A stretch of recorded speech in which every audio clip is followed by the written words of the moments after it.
Hi, today I'm showing you how to make a sorrel drink. Now what the sorrel is the sorrel is a hibiscus flower. A lot of Latin American use the sorrel in drinks, as well as the West Indians make a sorrel drink. Now the sorrel, as I said, is a hibiscus flower, and this is what the dried sorrel looks like.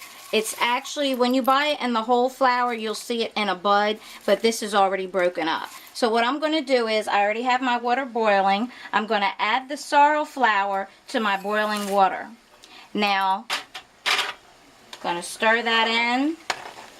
And while I'm waiting for that to boil for a few more minutes, what I'm then going to do is add some few things that you can do to your sorrel to make it a very good, refreshing drink. Now, what most West Indians use is, this is pimento, also known as allspice. Now, allspice you can buy in the store, ground up. I like to take my allspice and use it whole. It gives it a more flavorful aroma. So I'm going to pour in about, not a lot, just about a half a cup of that allspice.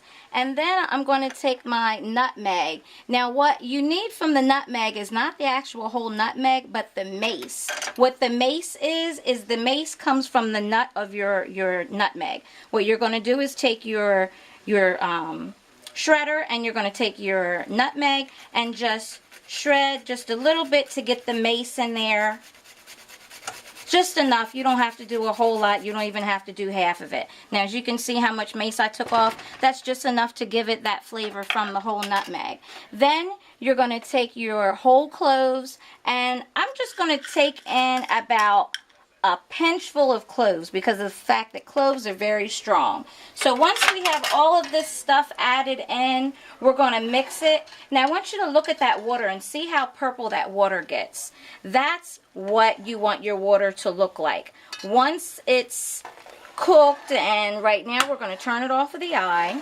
I'm going to then take this off of my eye and then cover up for until it cools off. So what I'm going to do is, I'm going to let this cool off. I'm going to cover it, and I'm going to let this steep. I'm going to let it cool off completely. Once I let it cool off, then I'm going to refrigerate it for 24 hours. After the 24 hours, I'm going to then show you how to strain it, add your sugar to it, and make it a nice, wholesome, sweet drink out of the hibiscus flower. So once again, this is a sorrel drink. This is how the drink looks prior to straining. This is once it is complete.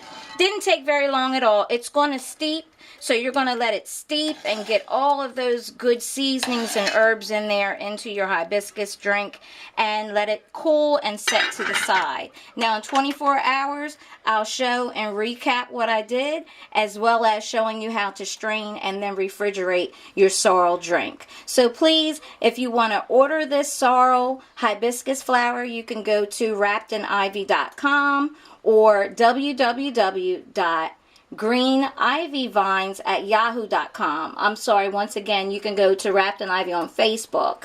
We're currently working on the web page, so if you need any orders, you can place them via Wrapped in Ivy on Facebook. So once again, this is the sorrel drink made out of the sorrel hibiscus flower, and what you can do is purchase this. Most people use it and make it around the holiday time, where they even actually add rum to it. So tomorrow, after this has strained, and I'll show you how to strain it, I'll tell you from there on how to make it a nice, cool, cold, refreshing drink for the holidays. Thank you.